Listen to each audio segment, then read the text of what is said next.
Le début du créole, c'est la rencontre entre les langues amérindiennes et l'espagnol, l'anglais.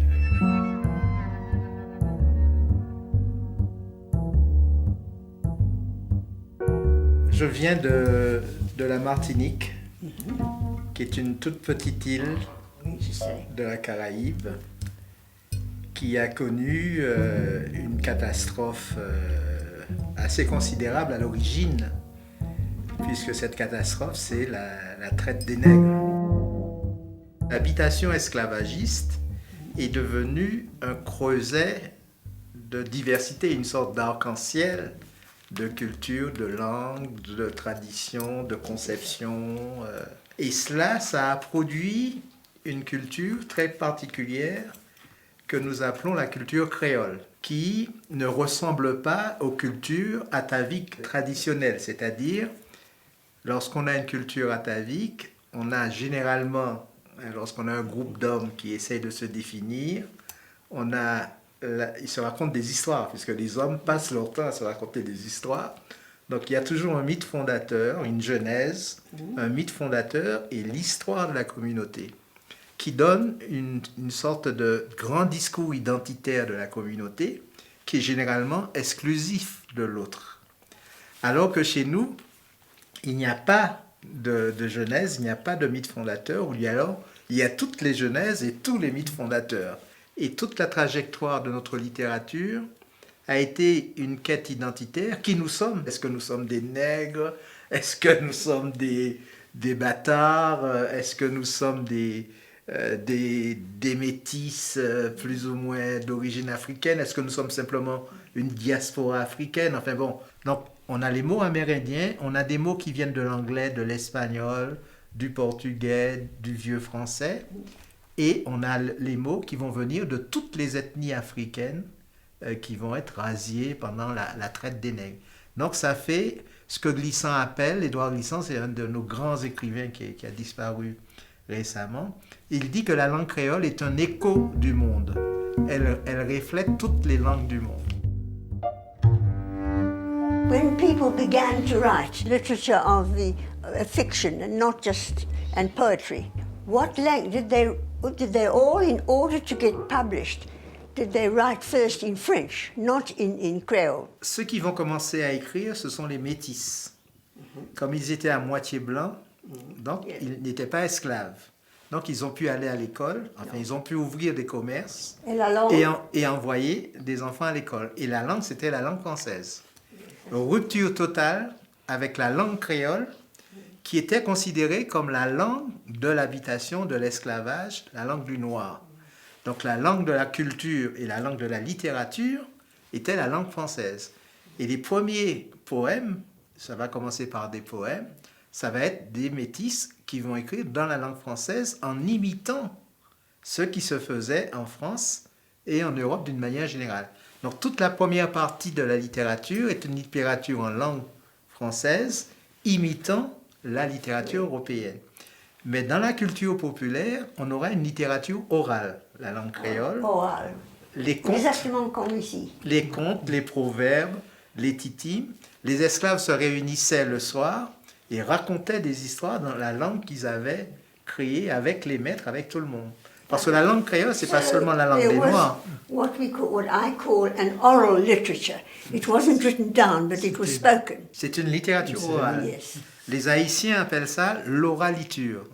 Au lieu de dire littérature, ils disent oraliture.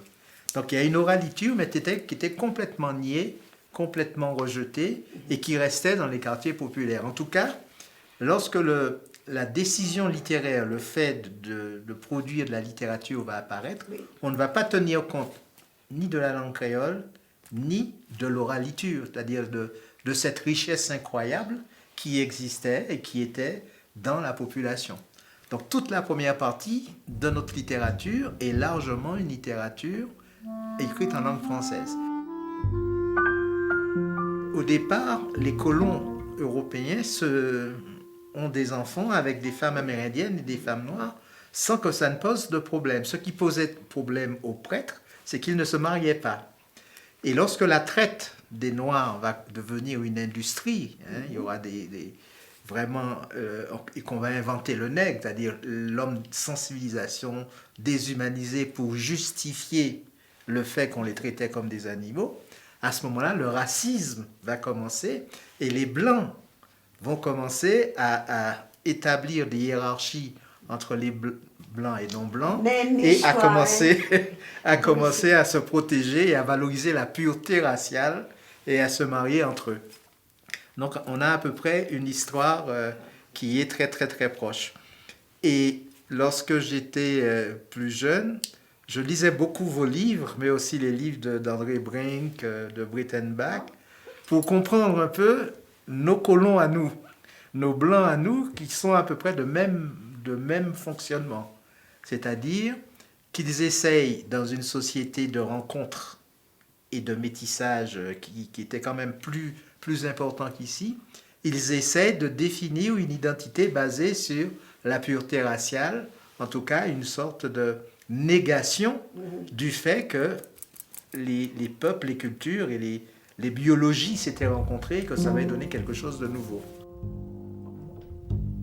L'écrivain est forcé, lorsqu'il utilise une langue, d'opérer une certaine liberté créatrice dans le rythme, dans la formulation, dans la polysémie des termes.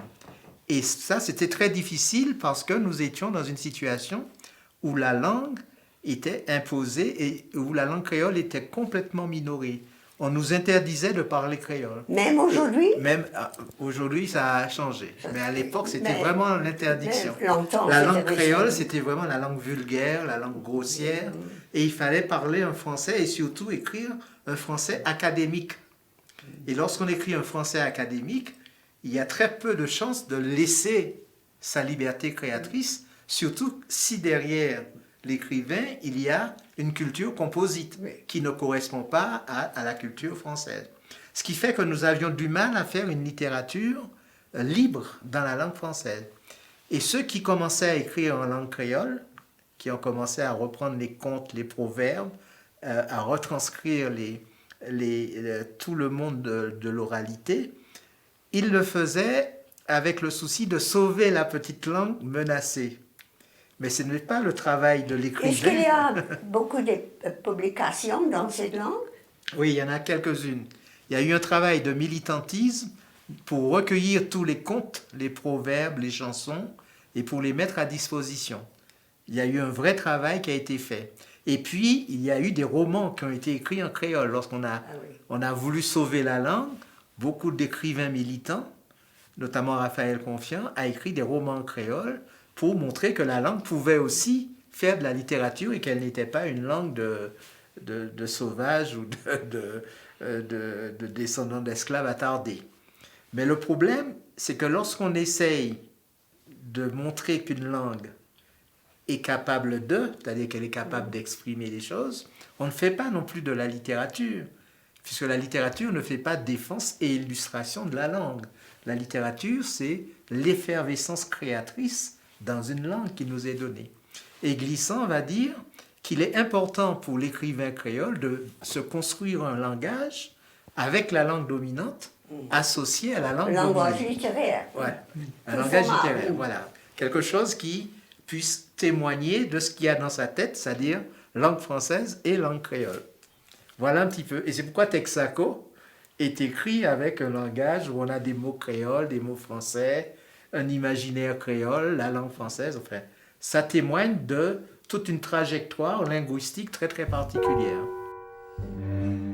Ça, c'est la grande force de vos romans, parce que nous aussi, on a eu le même problème. On a une situation sociale tellement terrible, avec tellement de souffrance, que très souvent, on risque d'être avalé par cette souffrance qu'il faut combattre, qu'il faut dénoncer. Mais la littérature n'est pas là, n'est pas au service de la dénonciation socio-économique. La littérature est au service de la beauté et au service d'une meilleure compréhension des phénomènes, du phénomène humain. Et ce qui est très fort dans votre travail, c'est que vous avez réussi à échapper à la pesanteur de l'apartheid pour vraiment nous donner, dans le contexte de l'apartheid, des explorations de situations existentielles de l'humaine condition.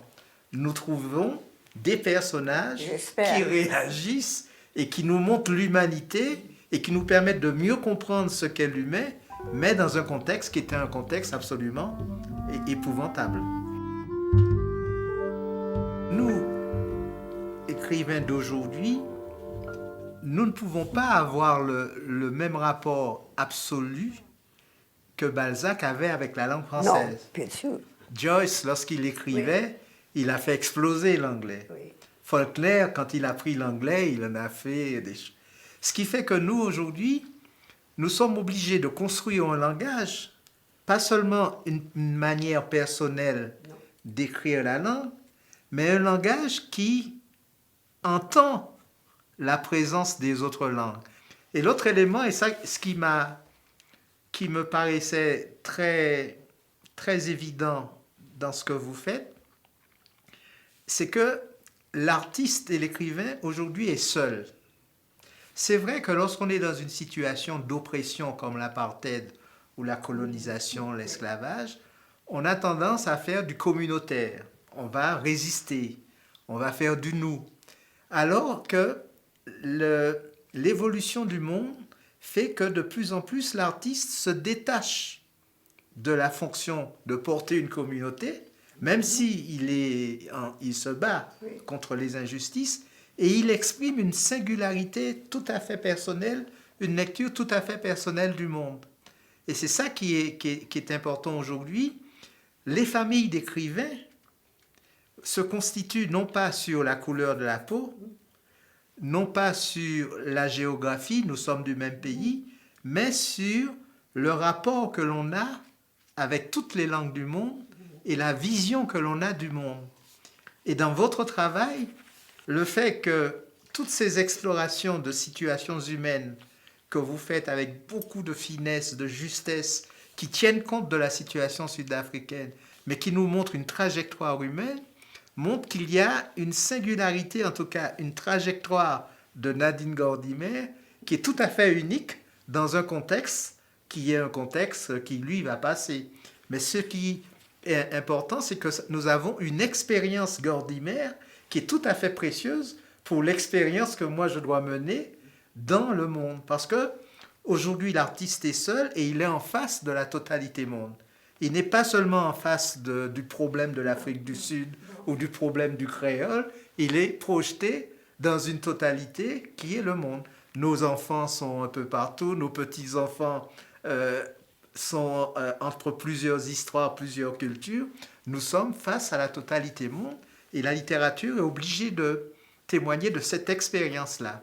Et ce qui est extraordinaire, c'est que malgré la force de ce qu'il fallait combattre ici, on a une trajectoire tout à fait personnelle, une expérience au monde qui est la vôtre et qui est exceptionnelle. But you see, I think we writers, if we are writers at all, really, one must realize you are not just in your single situation. There's something in being a writer that you are taking in from this small age everything from the people around you. You have an instinct to absorb, to get from them the quality and context of their life, their emotions. You know, I always remember Graham Greene saying to me, we were talking, we all get asked, you do, who is that person in your book and where did you get, do you say, nobody, you don't take any individual and put them into your book because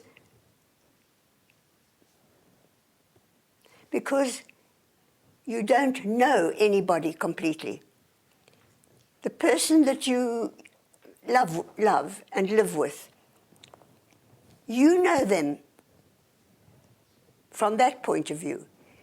But somebody else who works with them knows a different person. So this idea that you take somebody else's life. You can't, because each of us is a different person to different people who know us. We know that with our children. Even if you've got 2 children, each child has a different idea of what you as a parent are, a different experience. I wanted to ask you a question. This question of whether you are a political writer or not. No. No.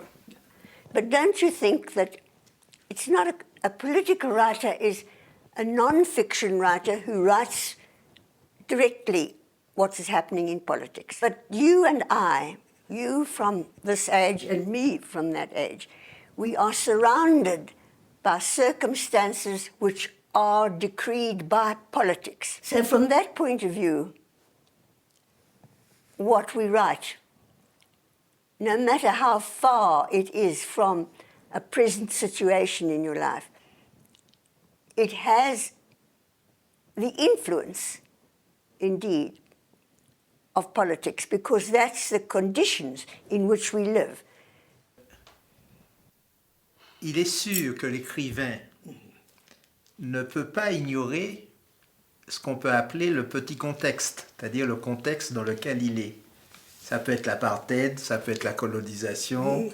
Et un écrivain qui ignorerait le contexte dans lequel il est plongé, à mon avis, perdrait une bonne part de sa justesse. Ceci étant, le contexte ne doit pas déterminer l'écriture. Ce qui détermine l'écriture, et vous avez raison, c'est l'expérience personnelle, singulière, irréductible d'une conscience en train de se construire dans un contexte qui peut être difficile ou qui peut être différent. Et c'est ça qui est précieux, parce que l'expérience individuelle de Nadine Gordimer dans un contexte extrêmement difficile est extrêmement précieux pour moi, comme c'est précieux pour un Noir américain, comme c'est précieux pour un Inuit, simplement parce qu'on voit une conscience, une intelligence, une sensibilité, un être humain se construire malgré un contexte complètement défavorable et inhumain. On l'a eu aussi dans la littérature africaine, quand il y a eu la colonisation. Il fallait se battre contre la colonisation. Un écrivain qui se met au service de la lutte contre la colonisation, quand la colonisation disparaît ou se transforme, son texte a perdu de la justesse humaine. Ce qui fait que nous sommes obligés de lutter contre les situations d'oppression et les situations de déshumanisation par plus d'humanité, par plus de beauté, par plus de subjectivité. Et c'est ça qui reste. Ce n'est pas la contestation de l'oppression qui reste, c'est la beauté qui reste.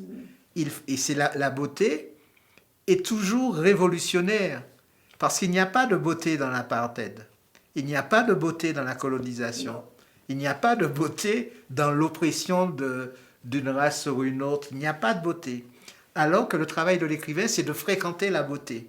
C'est-à-dire ce qu'il y a de plus sensible, de plus élevé dans une condition humaine et dans sa recherche d'élévation.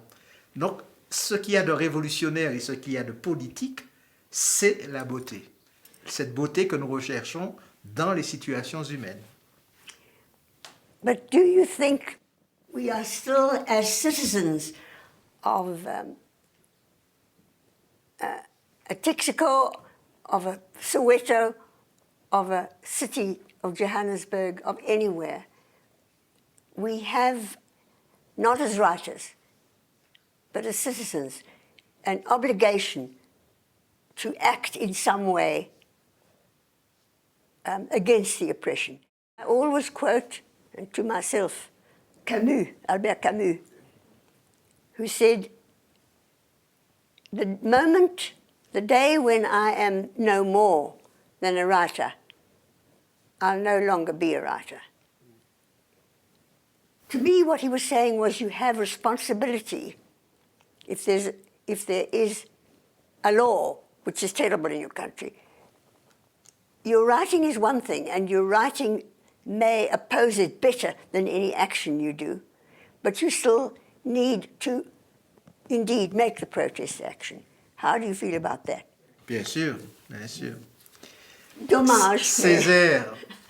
Césaire, avec le cahier d'un retour au pays natal, a contesté la colonisation, il a contesté la déshumanisation du noir, Oui. et il a contesté l'idée que l'Afrique n'avait pas de civilisation, etc. Et il l'a fait de manière. Mais il l'a fait par la poésie. Et ce qui reste, ce n'est pas la contestation de la colonisation, c'est la beauté et la puissance de la poésie, de la vision, c'est-à-dire la beauté de son langage. Et c'est ça qui fait la différence, c'est-à-dire que nous devons lutter contre des situations inacceptables, mais en restant du côté de la beauté, en restant du côté de l'humain, de l'épanouissement humain, de la compréhension de l'existence humaine. Et c'est ça qui est précieux. Un écrivain qui devient purement politique, qui met son écriture au service du renversement d'un système d'oppression, perd la beauté, perd la littérature et perd de la justesse.